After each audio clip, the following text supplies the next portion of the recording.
Hello students, कैसे हो आप सभी। आज मैं आपके YouTube channel easy by teach पर लेके आई हूँ क्लास 9th की unit improvement in food resources का topic management of crop protection. Field crop are infested by a large number of weeds, insect, pest and disease. जो field crops होती हैं वो उनको क्या करते हैं, जो वीड्स वगैरह होते हैं, इंसेक्ट्स वगैरह होते हैं और जो पेस्ट होते हैं या फिर जो डिजीज़ होती हैं इनके कारण वो क्या करती हैं, लार्ज नंबर में इनको क्या करती हैं, अफेक्ट करती हैं। If weeds and pest are not controlled at the appropriate time, then they can damage the crop so much that most of the crop is lost. अगर हम इनको जो वीड्स वगैरह, पेस्ट वगैरह हैं, इनको एक अप्रोप्राइट टाइम पे हम इनको कंट्रोल नहीं करते तो ये क्या कर देते हैं, हमारी क्रॉप को क्या कर देते हैं, डैमेज कर देते हैं। Weeds are unwanted plant in the cultivated field. जो वीड्स हैं वो क्या होते हैं, अनवांटेड प्लांट्स होते हैं हमारी फील्ड के अंदर। इसके जो एग्जाम्पल हैं वो है जेंथियम और parthenium. They compete for food, space and light. अब जो ये वीड्स होते हैं ये क्या करते हैं, कम्पीट करते हैं फूड के लिए, स्पेस के लिए और लाइट के लिए। Weeds take up nutrient and reduce the growth of the crop. अब जो ये वीड्स हैं ये क्या करते हैं, न्यूट्रिएंट्स को एब्जॉर्ब करते हैं और जो हमारी जो इम्पोर्टेंट जो क्रॉप है उसकी ग्रोथ को क्या कर देते हैं, रिड्यूस कर देते हैं।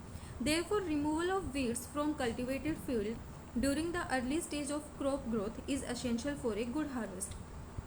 तो अब क्या होता है, जब हमारे जो खेत हैं उनके अंदर जब ये वीड्स लगना शुरू होते हैं, हमको इन्हें अर्ली स्टेज में ही क्या करना चाहिए, उखाड़ देना चाहिए। इससे जो हमारी जो ग्रोइंग क्रॉप है उसकी जो यील्ड है वो क्या होगी, अच्छी होगी।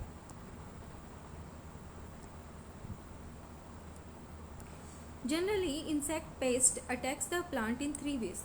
They cut the root, stem and leaf. They suck the cell sap from various part of the plant. ये क्या कर देते हैं, जो रूट्स हैं, स्टेम है और जो लीफ है उसको क्या कर देते हैं, कट कर देते हैं। या फिर क्या करते हैं, जो सेल सैप है उसको क्या कर लेते हैं, शक कर लेते हैं। They bore into stem and fruits. They thus affect the health of the crop and reduce yield. इन वे से ये क्या कर देते हैं, जो हमारी क्रॉप है उसकी जो हेल्थ है उसको अफेक्ट कर देते हैं और जो यील्ड है उसको कम कर देते हैं। Disease in plant are caused by pathogen such as bacteria, virus and fungi. अब जो डिजीज़ हैं जो प्लांट के अंदर वो कोज की जाती है by the help of pathogen. अब जो ये पैथोजन हैं ये क्या है, बैक्टीरिया भी हो सकते हैं, वायरस भी हो सकते हैं और फंजाई भी हो सकती हैं। These pathogens can be present in and transmitted through the soil, water and air. ये जो पैथोजन्स हैं ये किसके थ्रू ट्रांसमिट होते हैं, ये होते हैं सोयल के थ्रू, वाटर के थ्रू और एयर के through. Weeds, insect and disease can be control by various method. अब जो वीड्स, इंसेक्ट्स और डिजीज हैं इनको हम बहुत सारे मेथड से कंट्रोल कर सकते हैं। One of the most commonly use method in the use of pesticide which include herbicides, insecticides and fungicides. अब हम इनको पेस्टिसाइड्स को क्या करने के लिए, अब हम क्या करते हैं, ये जैसे जो हमारी जो बैक्टीरिया वगैरह हैं इनकी ग्रोथ को रोकने के लिए हम क्या करते हैं, पेस्टिसाइड्स वगैरह का यूज़ करते हैं, हर्बिसाइड का यूज़ करते हैं, इंसेक्टिसाइड का यूज़ करते हैं और फंगिसाइड्स का यूज़ करते हैं। पेस्टिसाइड को हम जो पेस्ट होते हैं उनको किल करने के लिए यूज़ करते हैं। हर्बिसाइड्स का जो हमारे जो हर्ब्स वगैरह होते हैं उनको किल करने के लिए यूज़ करते हैं। इंसेक्टिसाइड्स का इंसेक्ट्स को किल करने के लिए यूज़ करते हैं और फंगिसाइड्स का फंगस को किल करने के लिए करते हैं। These chemical are spread on crop plant और used for treating seed and soil. इन केमिकल्स को हम क्या करते हैं, जो क्रॉप प्लांट है उसके ऊपर स्प्रे कर देते हैं और किसके लिए यूज़ करते हैं, सीड और सोइल्स को ट्रीट करने के लिए यूज़ करते हैं। However, excessive use of these chemicals create problems since they can be poisonous to many plant and animal species and cause environmental pollution. अगर हम इनको ज़्यादा अमाउंट में यूज़ करते हैं इन केमिकल्स को तो ये क्या कर देते हैं, इन्वायरमेंटल क्या कर देते हैं, प्रॉब्लम्स को क्रिएट कर देते हैं और ये क्या होते हैं, पॉइजनस हो जाते हैं। और ये क्या होते हैं, पॉइजनस होते हैं बहुत सारी प्लांट स्पीसीज़ के लिए और एनिमल स्पीसीज़ के लिए, और इन्वायरमेंटल पोल्यूशन को क्या करते हैं, कॉज करते हैं।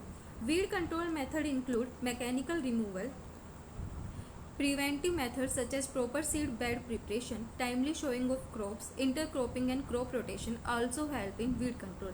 अब जो ये मेथड है, मैकेनिकल रिमूवल जो मेथड्स हैं उनसे भी हम क्या कर सकते हैं, वीड्स को कंट्रोल कर सकते हैं। अब आता है storage of grains. Storage losses in agriculture produces can be very high. जो एग्रीकल्चर प्रोड्यूसेस के अंदर जो स्टोरेज लॉसेज हैं उसके चांसेस क्या होते हैं, बहुत ज़्यादा होते हैं। Factor responsible for such losses that are, जो फैक्टर्स रिस्पॉन्सिबल हैं इस लॉसेज के लिए वो क्या हैं, बायोटिक और एबायोटिक फैक्टर्स। अब बायोटिक फैक्टर कौन से फैक्टर होते हैं, बायोटिक फैक्टर वो फैक्टर होते हैं the living organism which affect store grain, जिसके अंदर जो लिविंग ऑर्गेनिज्म है वो अफेक्ट करते हैं स्टोर ग्रेन्स पे। इसके जो एग्जांपल है वो है insect, rodents, fungi, mites and bacteria. Abiotic factor वो फैक्टर होते हैं जो नॉन लिविंग इन्वायरमेंटल फैक्टर हैं, वो डैमेज करते हैं सीड ग्रेन्स को। इसके एग्जांपल हैं temperature, moisture in the place of storage. These factors cause degradation in quality, loss in weight, poor germinability.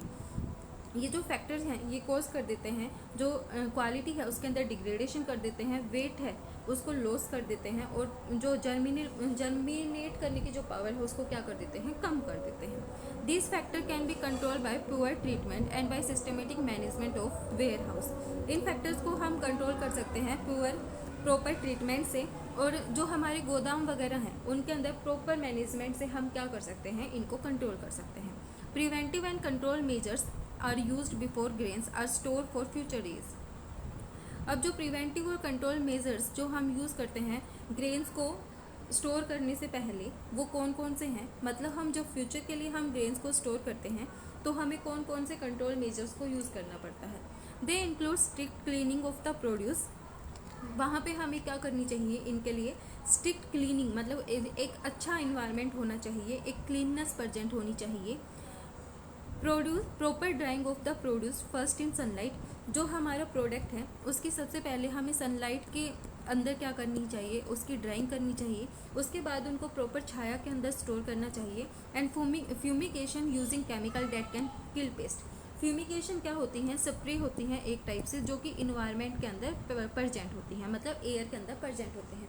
ये क्या करते हैं, जो हमारे पेस्ट वगैरह, इंसेक्टिसाइड्स, जो इंसेक्ट्स वगैरह हैं उनको क्या कर देते हैं, किल कर देते हैं, और जो हमारे ग्रेन्स होते हैं उनके ऊपर इनका कोई भी इफेक्ट नहीं होता।